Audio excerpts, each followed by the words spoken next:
Hello everyone, welcome to my first video in what I plan to be a series of flights, simulation flights around Iceland.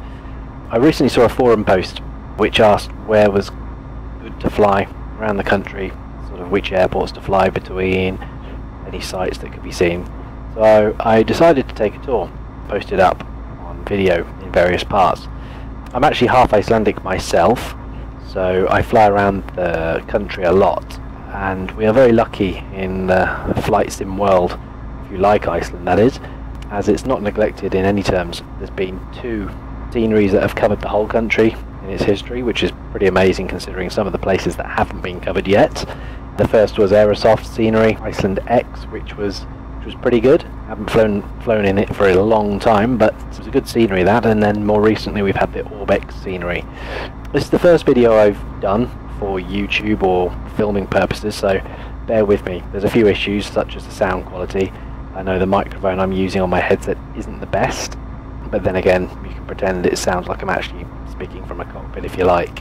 The scenery I'll be using today is a mix of things. I'm using Aerosoft's Keflavik scenery, which I installed using the Estonia migration tool, which has worked pretty well. So that brings in the terminal buildings over there, as you can see, which are pretty accurate. The only thing missing is the ability to have shadows cast on the ground here at Keflavik for some reason, and a few of the textures are a little bit messed up, but I haven't got the shadows turned on anyway, so it shouldn't be too much of a problem. I will also be using the Orbex scenery, not the Aerosoft Iceland scenery.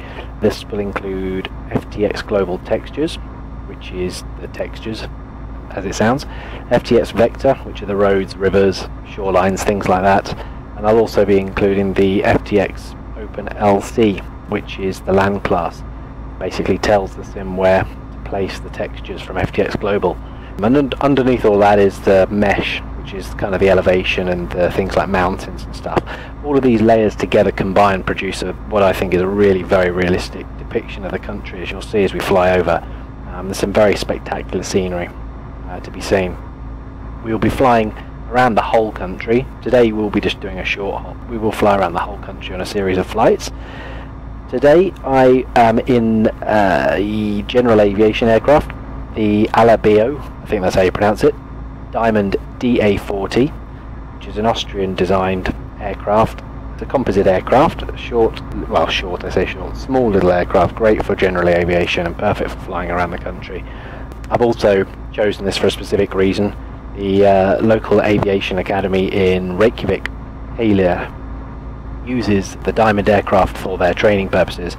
So a mixture of Diamond aircraft they have. I think they have this. I think they have the Diamond 42 and perhaps another one as well. And so I actually have this in prepared, and I have the DA42 in X-Plane, which we can see perhaps in a later video.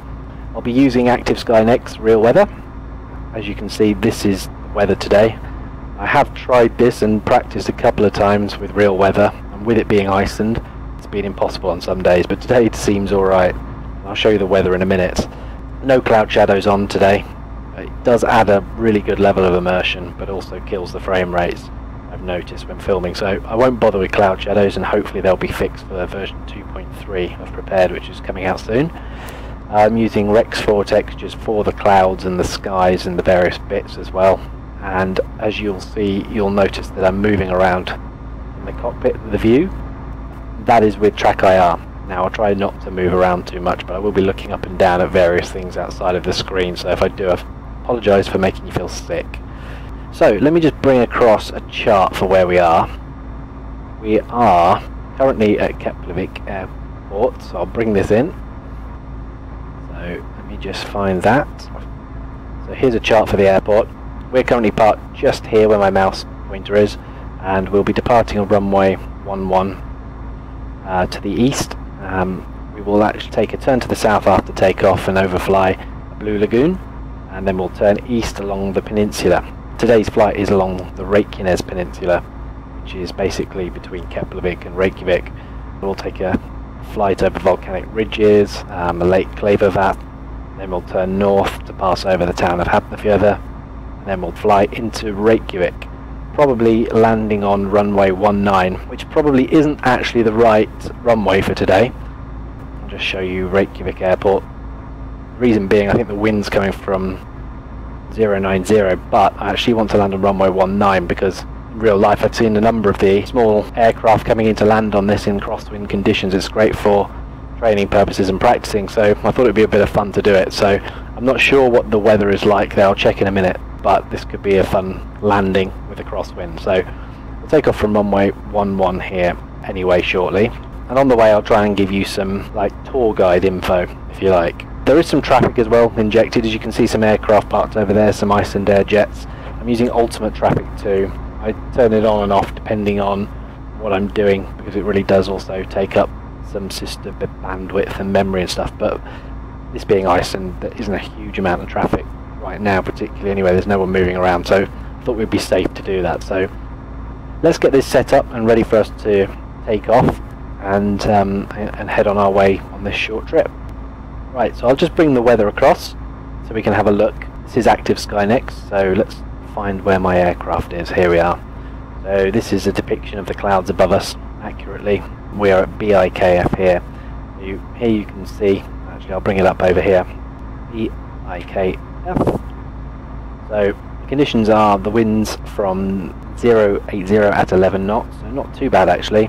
Temperature of 10, dew point of 6, which we may need. Well, there isn't actually any anti-ice, but we'll just keep below the clouds anyway. Clouds scattered at 3,000. Well, we'll probably fly at about 2,000 to 2,500. I'm broken above that and broken above that.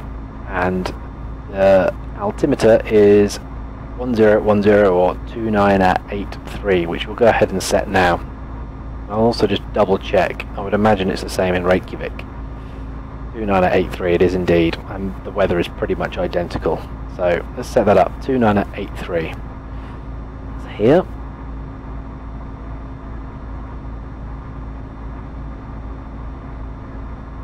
There we go, 2983 set. Perfect. The landing lights are always on for some reason, but we don't need those right now. We'll turn the taxi lights on, turn the pitot heat on, put the fuel pump on, why not? Everything else we will leave. I'll just put the parking brake on for a sec. Cabin heat and things like that. Mixture is set. Propeller's set. I think we are ready to go. So we'll taxi on over to the runway behind us. Just checking to see if there's any traffic going. Not at the moment.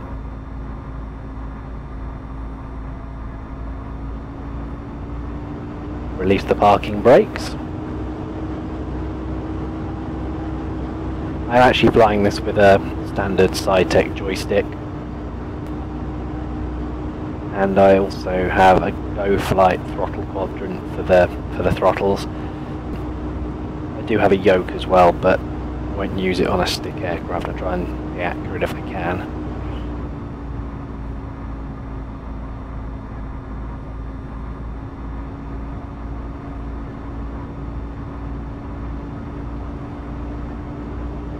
Using the rudder pedals from Saitek to steer, so I have to excuse the accuracy of my steering. It's nice and empty. We're a small plane on a large taxiway, so we should be fine. We'll just taxi on down to here, the end here, and take a left turn onto the runway. The weather's fairly typical actually of an Icelandic day, not a good day, but it is very changeable here, so I have done a few flights around the country in real weather, where it's been clear one second and windy and wet the other, and people may wonder if we do some more real weather flights later on why it's so extreme in some occasions, but that's part of the beauty of flying in this country, I guess. I may even turn off the weather on some days where we want to get a sense of the scenery rather than anything else. But some extreme weather can happen here, but thankfully not today. Right, so we'll just do a quick check on the runway. Looks all clear. Can't see anything landing, so get our landing lights on, strobes on, taxi lights off. Won't use any flaps. Make sure plenty of room, so we don't need to use the flaps here. There's probably a slight crosswind, very slight. We may have to put some rudder in as we head down the runway. We shall see. So let's let's head off and take off.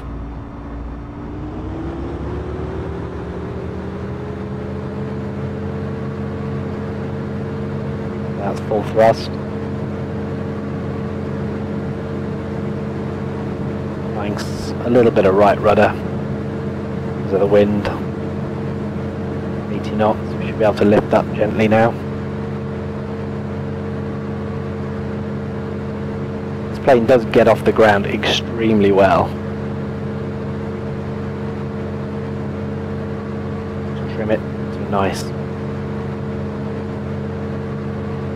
Look out to the side, you can see the airport itself, well modelled.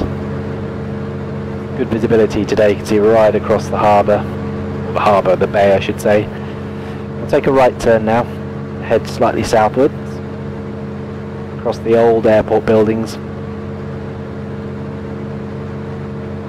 We're taking a turn here over the other runway at Keflavik, and some of the old airport buildings that used to be used by the Air Force, US Air Force. Keplavik's about 30 miles from Reykjavik, an international hub. Actually originally built during World War II by the Americans as an air base, and then over time it became like a refueling stop for the first kind of transatlantic flights after the war. And actually the US were there with, well, as part of NATO up until 2006. They lived in these colourful buildings down here on the left. And they actually, I think they built the terminal, the actual terminal building in 1987. In the old days you had to go through kind of US checkpoints and things like that. But they agreed to build the US, not the US terminal, but a terminal building in 1987, which I believe was paid for by them. And I think it's been extended a couple of times. It's being extended this year, and I think they're even thinking of a third runway there, which seems a little overkill considering it's not exactly the busiest airport in the world, but there must be a reason for it. We'll just take it up to about, say, 2,000 feet. Just trimming it now.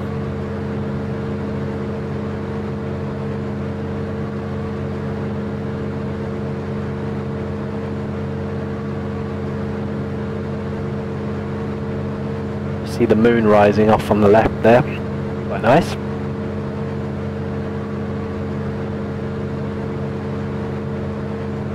So the reason I've come on a southerly track is because I just want to overfly a little lake that you'll be able to see up ahead here, which I think, if I'm not mistaken, is a depiction of the scenery of the Blue Lagoon. Now, this is probably a place most people have heard of who are not from Iceland. It's basically a tourist centre.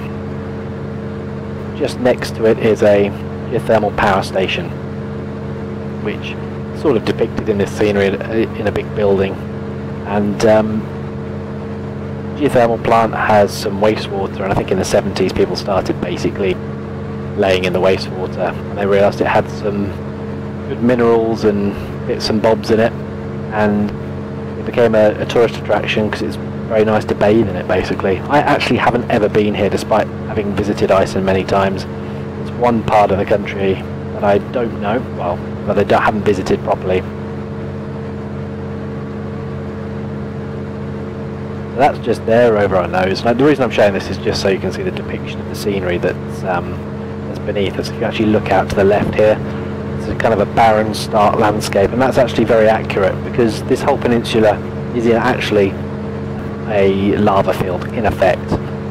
The ridges off to our left here, which we'll be flying over shortly, they are a series of volcanoes that make up the Reykjanes volcanic field. A series of fissures and volcanic cones, lava fields, hot springs, things like that. A very geothermally active area of Iceland here, and that's what we're flying over now, the lava fields from that. Just can't see out to our right is the small village of Grindavik, which I think there's a couple of thousand people there. Yeah, so up ahead you can see some of the ridges. It's not an extinct part of Iceland, volcanic wise. It's not active, certainly not active. you know, eruptions have occurred in historical times. I think the last one being in the 13th century, something like that. There's still a lot of earthquake activity under here, mild tremors, things like that. It is monitored very carefully, obviously with its location close to Reykjavik and just over to our left there, and to Keflavik behind us. So it is monitored, but you know, nothing has happened there. It's pretty dormant at the moment. That's what these ridges are that you can see in front of us here.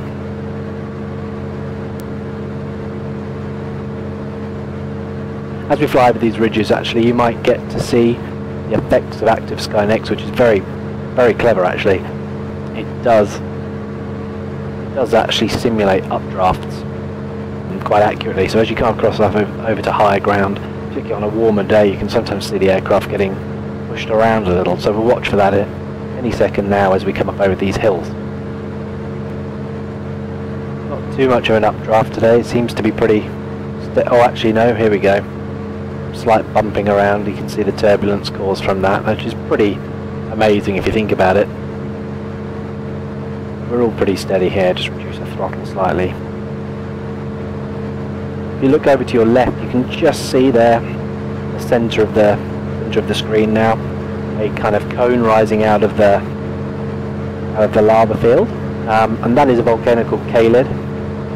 It's probably the first volcano anyone sees when they come into Iceland, and I'd say it's probably my favourite volcano. It's literally a typical child's drawing of a volcano, if you like, and it stands out there on its own in the middle of a lava field. I was reading up a little bit on it before, and it sounds like it could be either a volcano in its own right that formed under a glacier in the last ice age, or it could even be the plug of a much larger volcano, i.e. the plug in the centre of a much larger crater. So in essence, they probably don't know exactly what it is, which is fairly typical of these older volcanoes. But it is a great volcano, and it's the first one everyone kind of sees as they come in. What we're going to do is we're just going to take a left turn over these ridges here, these volcanic ridges.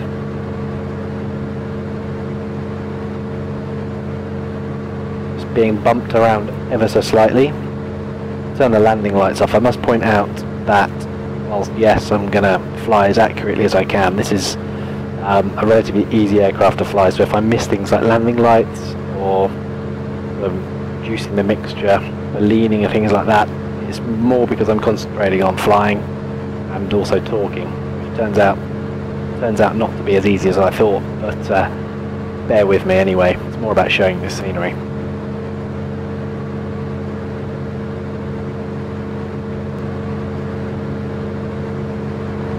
So there's Keflavik, as you can see, just over in front of our wingtip.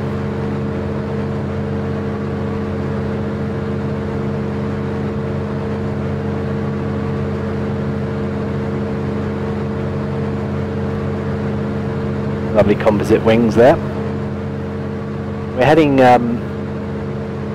just climb a little bit, we're heading towards a body of water there that you can see in front of us.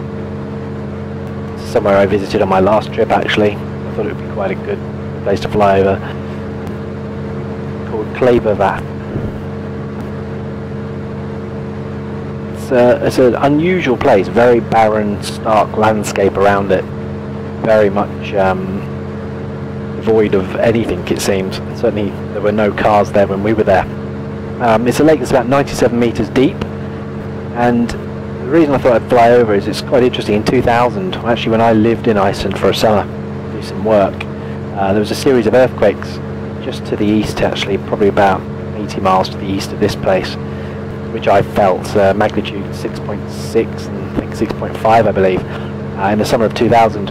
And when those earthquakes hit this lake, the level of the lake actually dropped by 20%, or the area of the lake dropped by 20%, as the water escaped into a number of the fissures underneath that had opened up because of the earthquake, which is a pretty scary thought. And I think since 2008 actually I believe it's been stabilised, or it has stabilised, but it just shows that the ground beneath here is a series of fissures and activity and all sorts, and it's a bit of a strange place. It has a strange feeling that you can't quite put your finger on. My mother is not a fan of this lake. She finds it a little bit scary for some reason, as if something may happen here at some point. So it's a typical Icelandic kind of superstition perhaps looking there, but this road here, beneath here, passing just behind us to our left, is actually a hot spring area that you can visit, which is very interesting, bubbling mud pools and hot springs spouting, and then this road here winds around the coastline. I'll put in a picture actually so you can see the actual depiction of this, but this is all very, very accurate, to be honest.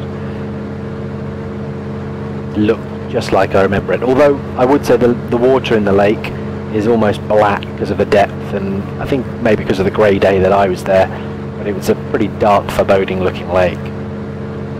So I'm actually going to take a left turn now back towards Reykjavik.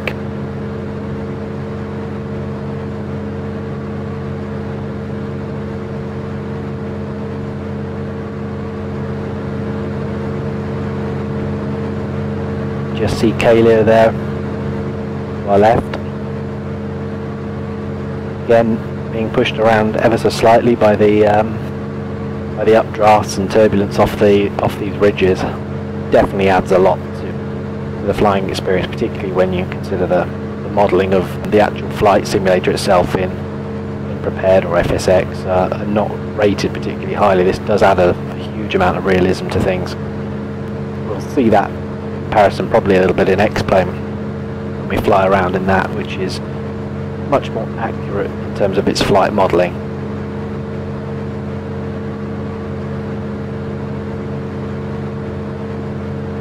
So up ahead you can see, we'll just start to see the outline of the metropolis that is Reykjavik, the urban centre. We'll start off by flying over one of its western districts, if you like, that makes up part of Greater Reykjavik, and the first district being Hafnarfjörður, which is up in front of us where the sea kind of comes in. Hafnarfjörður meaning harbour fjord, and the reason for that is because it is a natural harbour, so it's perfect for the fishing fleet that parks up there. Actually, technically, Hafnarfjörður, the third biggest city in Iceland, with about 26,000 people. It's known for its annual Viking festival, and just outside town, although not in this area, although in this scenery, sorry, although it is in the Aerosol scenery, there's a big aluminium smelter on the road in from Keflavik, just over here somewhere, which is one of those things that the Icelanders decided was a good idea at some point in the past. But this is predominantly a little fishing town. We're just going to fly out to the coast here.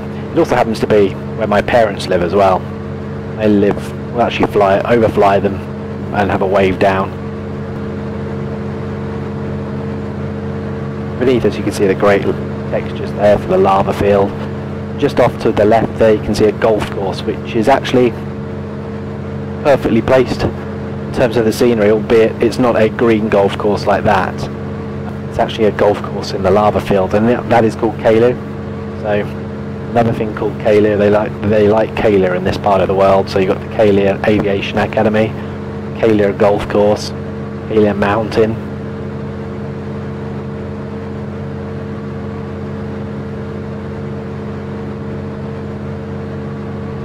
We're going to take a loop around Reykjavik. So this is Hafnarfjörður beneath us here, so you can see the harbour. Again, depicted extremely accurately. I mean, these roads are all accurate. I mean, it's, you know, it's not photo real necessarily, this part of Reykjavik anyway, but it's pretty much spot on. Little inlet of water inland here is actually the lake just in, or the little inlet or stream in front of my parents' house, so give them a little wave as we fly over.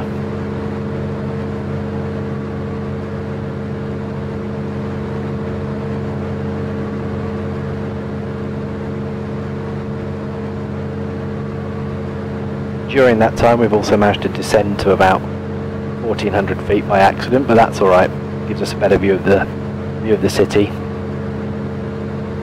Keep things a bit more level now.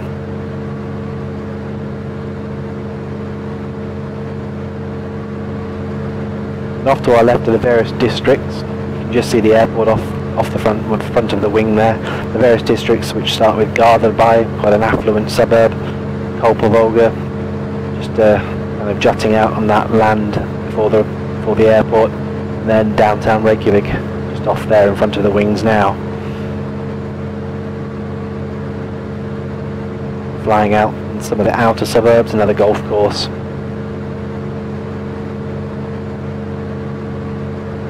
Coming up to the part of Reykjavik where I actually lived when I was here. Used to live just off to the left here. In the front and to the left, I should say. Used to work. You can just see behind the compass on the top of the... just behind the compass, I should say. There's a mountain there, Hengad, which is a volcano, and I used to work just on the other side of that, planting some trees. Fly over that in another video. But it's only a small city, really. This is the most northerly sovereign capital in the world, made up of about 10 districts. There are 100,000 people or so in Reykjavik, with about 200 in Greater Reykjavik, which includes Hafnarfjörður, albeit Hafnarfjörður is technically the third largest city, but Greater Reykjavik is all pretty much joined up nowadays. And it was the first settlement in 870 by the Vikings, and they came over into the harbour here. And Reykjavik means smoky bay, because of, I'm guessing, I think it was because of the geothermal steam that was coming up out of the ground here that they called it that. Great day for flying today though. The scenery and viewing distance is very, very good today. Hasn't been this good when I've been practicing before. Just look out to the right with me. See the road winding off into the distance there. The one road. That is literally the number 1 road. That heads off out to the east, circles all the way around the country, and then the road here, this kind of dual carriageway just off to the left, is one road.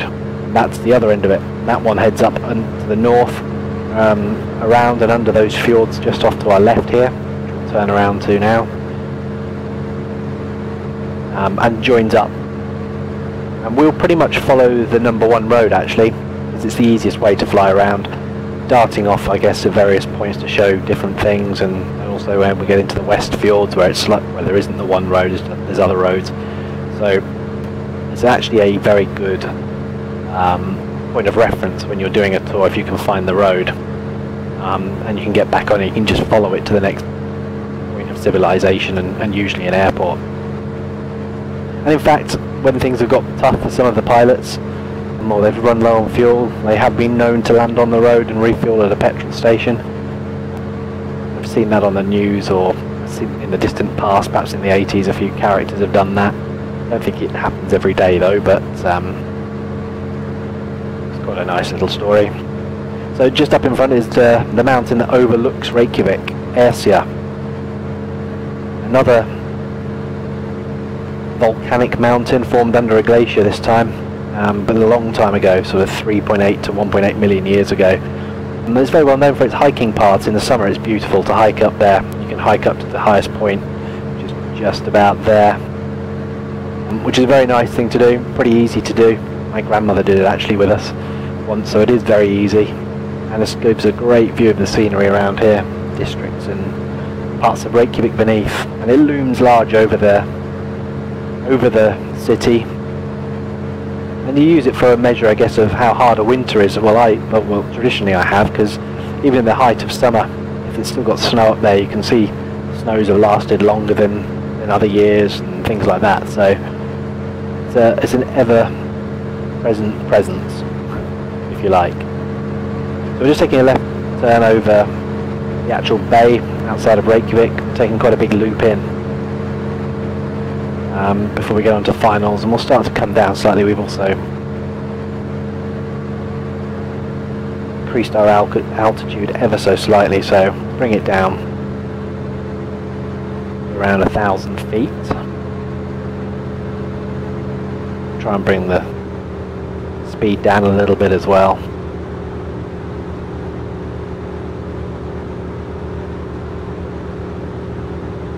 So just bring up the map of Reykjavik Airport. Oh, that's the map of Iceland, sorry.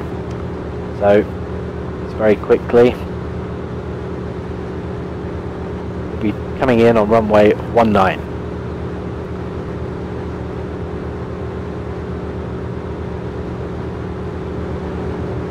There probably is a bit of a crosswind. That will make it fun and very realistic. As I said, when you walk around in town in Reykjavik, you often see these little DA-40s coming in over your head, sideways and with the wind, so it won't be an unrealistic landing. Let's put the landing lights on. The fuel pump, is that on? Start to make a slight left turn.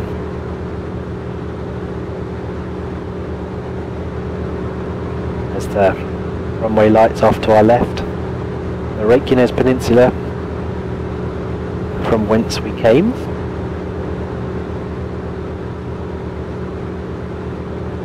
And ease off on the descent until the lights line up. We'll come and intercept the glide path from beneath. All the while the speed coming off. We'll add the first stage of flaps. Help slow us down.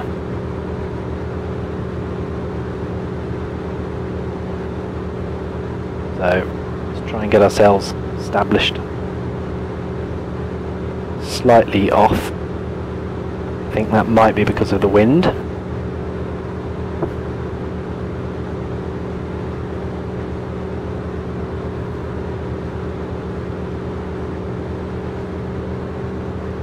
I maintain around 90 to 100 knots. And to the left slightly. This is the harbour in Reykjavik beneath us that we'll be passing over.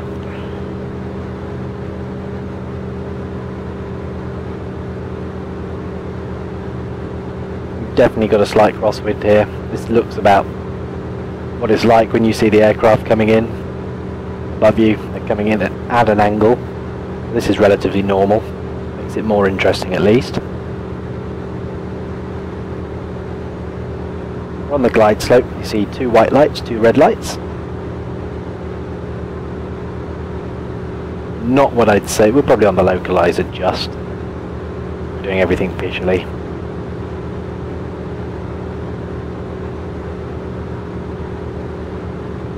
So just off the nose now is the lake where the town hall is. We'll put full flaps on because we need to reduce our speed slightly. So the town hall is just where this lake is in front. Off to your left you can see a church, Hallgrímskirkja, which is a landmark in the city, which is included in the scenery here. We're a little bit off centre, but we're about the right height. Watch our speed. Keep it around 85 or 90 knots. It is definitely windy. We're a little low. We're alright. Off the university off to our right and passing over the main road here.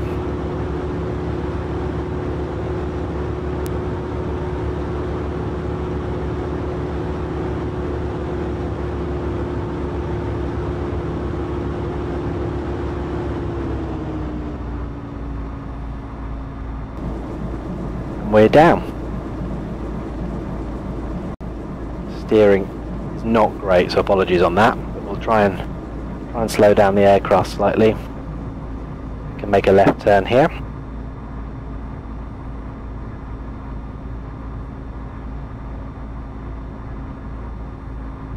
It's the other runway. Haven't noticed if there's any traffic actually, but it doesn't matter. Just up to our left there you can see the Pearl, or Perlan, which is a series of water tanks up on the hillside there. The glass dome over the top where you can actually go and have dinner in a revolving restaurant. Just fantastic views over the city. Not sure what the food's like. Probably very expensive.